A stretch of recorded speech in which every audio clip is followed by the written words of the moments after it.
Assalamualaikum warahmatullahi wabarakatuh. Kami calon guru penggerak Angkatan 7 dari Kabupaten Garut akan melaksanakan demonstrasi kontekstual modul 2.3 coaching untuk supervisi akademik.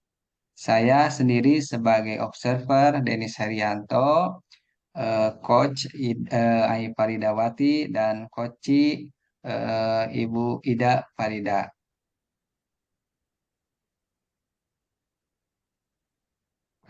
Baik, Assalamualaikum warahmatullahi wabarakatuh. Ibu Ai, Waalaikumsalam warahmatullahi wabarakatuh. Kak gimana Denis, bagaimana? kabarnya Ibu? Alhamdulillah sehat. Bagaimana Pak Denis? Sehat juga Pak? Alhamdulillah baik, Bu. Oh iya, sebelum melaksanakan kegiatan coaching, sebagai awal saya akan memberikan beberapa pertanyaan ya Bu kepada Ibu. Ya, silakan Bapak. Nah, pertama-tama saya akan mendiskusikan dulu ya Bu ya tentang rubrik penilaian. Nah, baik Bu, Ibu sebagai coaching kita ya, coach ya. Dan hari ini eh, saya akan nilai apakah percakapan yang dilakukan Ibu ya sudah sesuai dengan alur percakapan Tirta atau belum. Nah, kemudian bagaimana Ibu memberikan pertanyaan yang berbobot pada Koci dan juga bagaimana Koci tersebut menanggapi atau merespon dari pertanyaan Ibu. Nah, jangan lupa juga tentang paradigma berpikir ya Bu. Paradigma berpikir coaching itu diantaranya fokus pada koci yang akan dikembangkan, terus selanjutnya bersikap terbuka dan ingin tahu, selanjutnya memiliki kesadaran diri yang kuat. Nah, terus mampu melihat peluang baru, ya. Iya, Dan Pak. prinsip coaching diantaranya adalah kemitraan, proses kreatif, dan Betul. memaksimalkan potensi. Nah, Ibu, untuk pertanyaan pertama ya, Bu, yang akan saya Iya. tanyakan adalah kompetensi apakah yang akan Ibu kembangkan pada coaching kali ini? Iya, Pak. Untuk kesempatan ini dalam pelaksanaan coaching, saya ingin mengembangkan kompetensi. Yang pertama adalah kehadiran penuh ya, presensi. Yang kedua, mendengarkan aktif. Dan yang ketiga adalah memberikan pertanyaan-pertanyaan yang berbobot. Itu mungkin Bapak. Oh iya, terima kasih Ibu. Nah, selanjutnya untuk pertanyaan kedua ya, Bu, kompetensi spesifik apa nih yang akan Ibu observasi lebih dalam? Ya. Untuk kompetensi yang lebih spesifik yang ingin saya kembangkan dalam coaching ini adalah mendengarkan aktif ya Pak ya, karena dengan mendengarkan aktif pasti kita akan secara penuh hadir di dalam percakapan tersebut dan kita akan memberikan pertanyaan-pertanyaan yang lebih berbobot lagi Pak. Nah, terima kasih Bu. Terus yang selanjutnya Bu ya, ini pertanyaan terakhir untuk Ya, pra-observasi ya Bu. Apakah indikator ketercapaian dalam proses coaching kali ini? ya. Untuk indikator ketercapaian, saya menginginkan bahwa hasil dari coaching ini solusi yang diambil atau coach dapat menemukan solusi atas permasalahan yang dihadapinya, Pak. Oh iya, terima kasih ya Ibu atas jawabannya dari Ibu Ai. Nah, saya silakan sekarang Ibu Ai untuk dapat melaksanakan coaching bersama Koci. Silakan Ibu, Ya, ya. Terima kasih Pak Denis. sama-sama Ibu. Assalamualaikum warahmatullahi wabarakatuh, Bu Ida. Wa- Waalaikumsalam Ibu Ai. Gimana kabarnya? Sehat, Bu Ida? Alhamdulillah sehat. Ibu bagaimana Bu? Sehat? Alhamdulillah, mudah-mudahan kita selalu diberikan perlindungan Allah Subhanahu wa Ta'ala, ya, Bu Ida, ya. Amin Ibu. Ya, sesuai dengan WhatsApp yang tadi pagi, ya, Bu, ya. Eh, Katanya Ibu mau membicarakan sesuatu ya yang mungkin ada terjadi di sekolah Ibu. Coba, apa yang bisa saya bantu Bu Ida? Oh, iya, Ibu. Mohon maaf sebelumnya saya sudah mengganggu Ibu ya. Terima kasih juga atas waktu yang sudah Ibu luangkan untuk saya. Begini, Bu, terkait permasalahan saya ini yaitu di kelas 6 ya, Bu ya. Jadi tadi ketika saya masuk ke dalam kelas, begitu saya buka pintu itu, asap rokok itu mengepul, Bu. Ternyata itu anak-anak sedang menghisap vape rokok, Bu. Seperti itu, Oh, Ibu. itu kejadiannya tadi pagi ya Bu Ida ya. Jadi ketika Ibu masuk, itu di kelas sudah ada asap rokok gitu ya Bu ya. Iya, Nah, betul, Ibu. Seperti itu permasalahannya. sebentar ya Bu ya. Nah, kira-kiranya yang dapat Ibu nanti capai atau tujuan apa sih dari percakapan ini? Tujuan saya, Bu, dari percakapan kita hari ini, saya ingin anak-anak itu tahu akan bahayanya rokok itu seperti apa, gitu, Bu. Seperti itu, Bu. Dan eh, tidak melakukan hal seperti itu lagi, Bu. Jujur ya, tadi saya kaget, Bu. Makanya tadi saya langsung WhatsApp Ibu, Bu. Karena Iya, bingung saya mau melakukan apa begitu, Bu. iya, iya, iya. Jadi ingin ada solusi mungkin ya Bu ya, karena kejadian yang dadakan tadi ya pagi-pagi ya untuk berkaitan dengan asap rokok yang terjadi di kelas itu.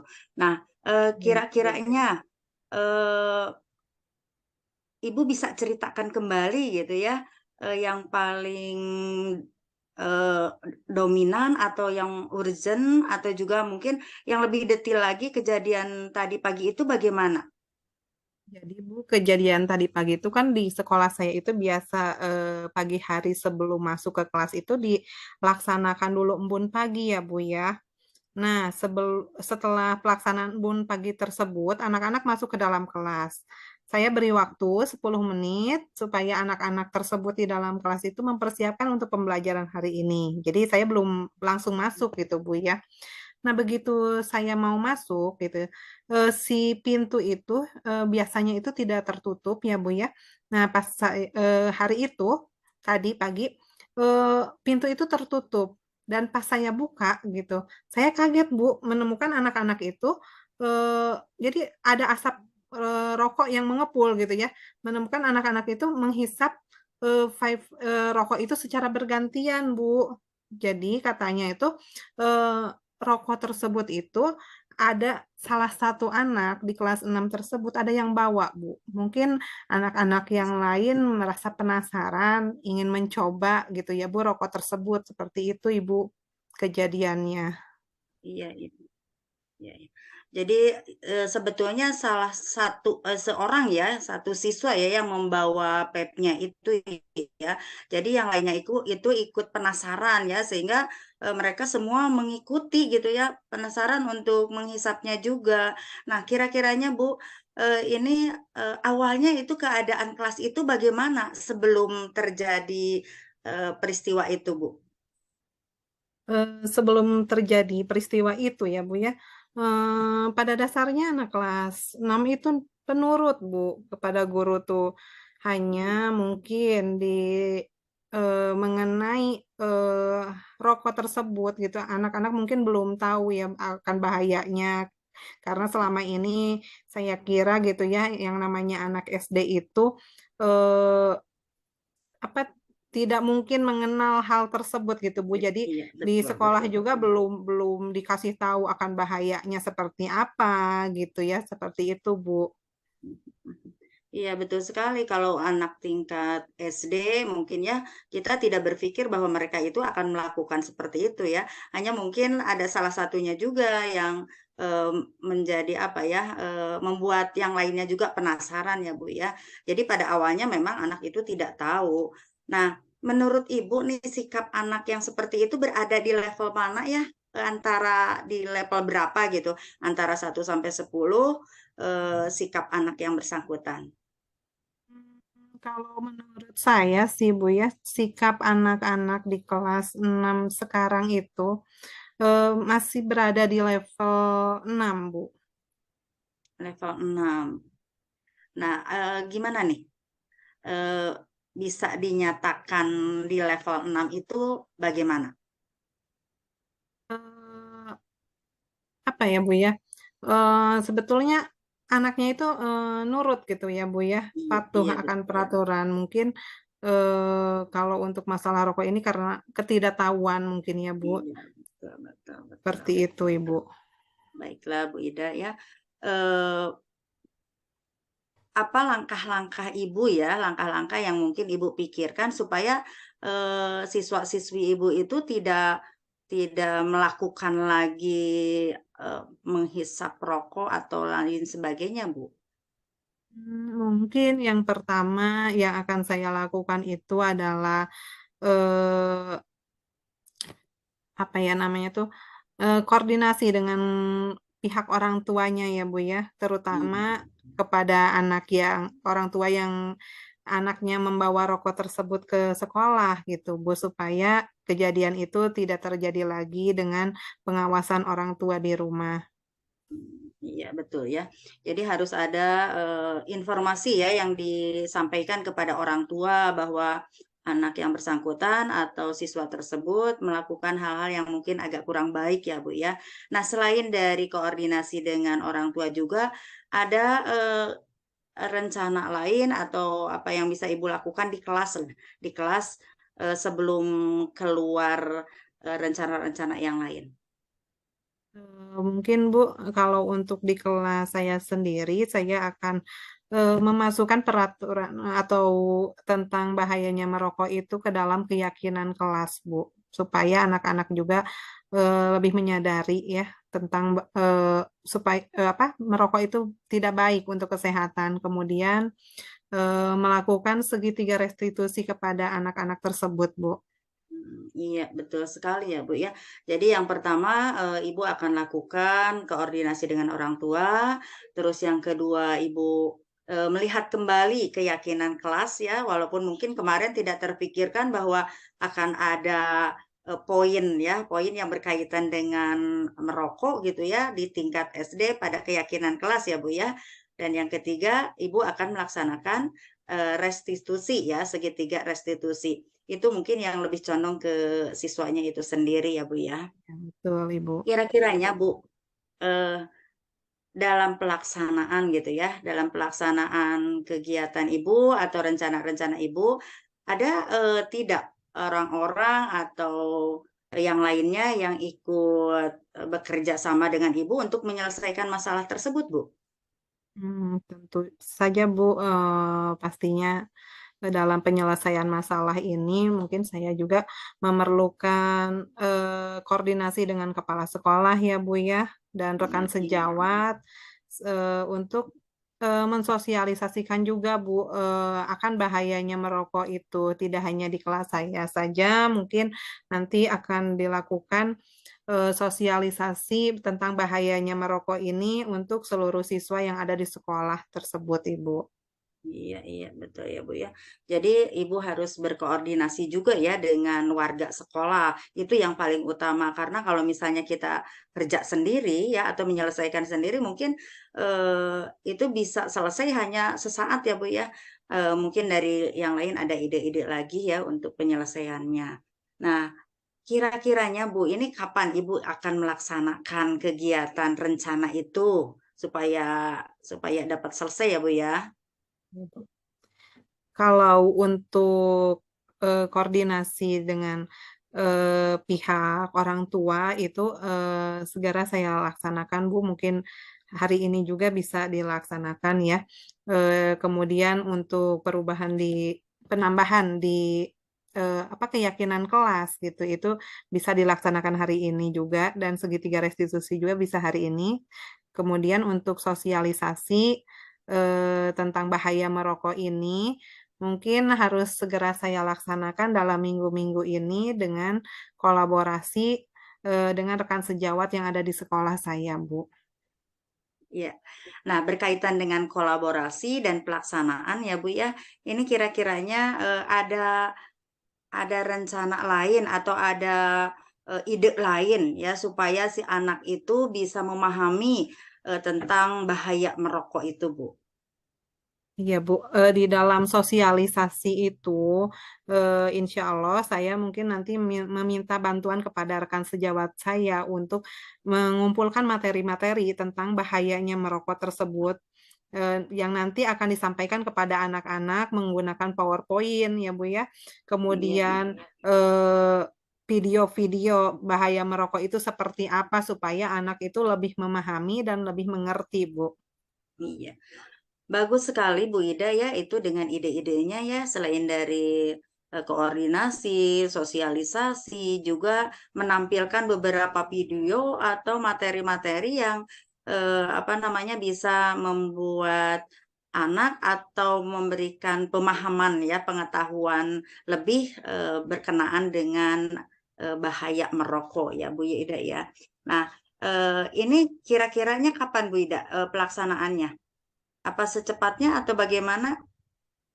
Untuk sosialisasi itu secepatnya, Bu. Dalam minggu ini mungkin nanti Hmm, bisa dimasukkan di dalam kegiatan ekstrakurikuler itu diisi dengan iya. sosialisasi tentang bahaya merokok ini, Bu. Oh, iya, iya, iya. Itu memang harus lebih baik, lebih cepat, lebih baik ya Bu Ida ya, supaya tidak berkelanjutan ya. Takutnya ada anak-anak lain yang penasaran lagi ya, penasaran lagi Betul, dan betul. melakukan hal yang bersangkutan ya Bu Ida. Nah, Ya. nah Bu Ida, setelah percakapan ini nih, bagaimana perasaan Bu Ida nih setelah kita ngobrol? Alhamdulillah ya, Bu ya. Tadi pagi sebelum saya bertemu dengan ibu itu merasa bingung gitu ya Bu, Iya, apa iya, yang iya. harus saya lakukan gitu ya. Tapi sekarang setelah Hmm. bercakap-cakap dengan ibu, ngobrol-ngobrol dengan ibu, alhamdulillah gitu ya. Jadi ada gambaran untuk saya apa yang harus saya lakukan terhadap anak-anak di sekolah saya ini, Bu. Iya, iya, iya. Alhamdulillah ya Bu Ida ya. Sedikitnya kalau kita ngobrol itu bisa lebih rileks ya, lebih tenang lagi. Walaupun mungkin solusinya itu akan lebih berjalan lagi nanti ya, bertambah lagi itu proses ya Bu Ida ya.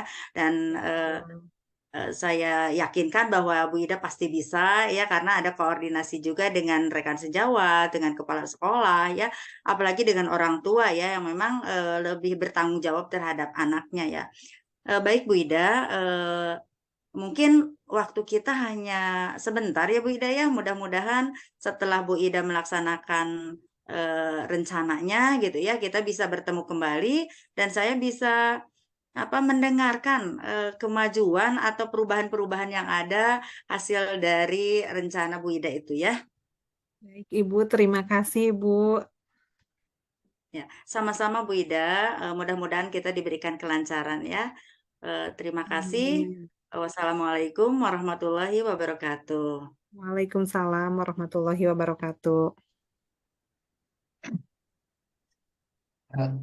Alhamdulillah, sesi coaching antara Bu Ai ya dan Bu Ida sudah selesai ya.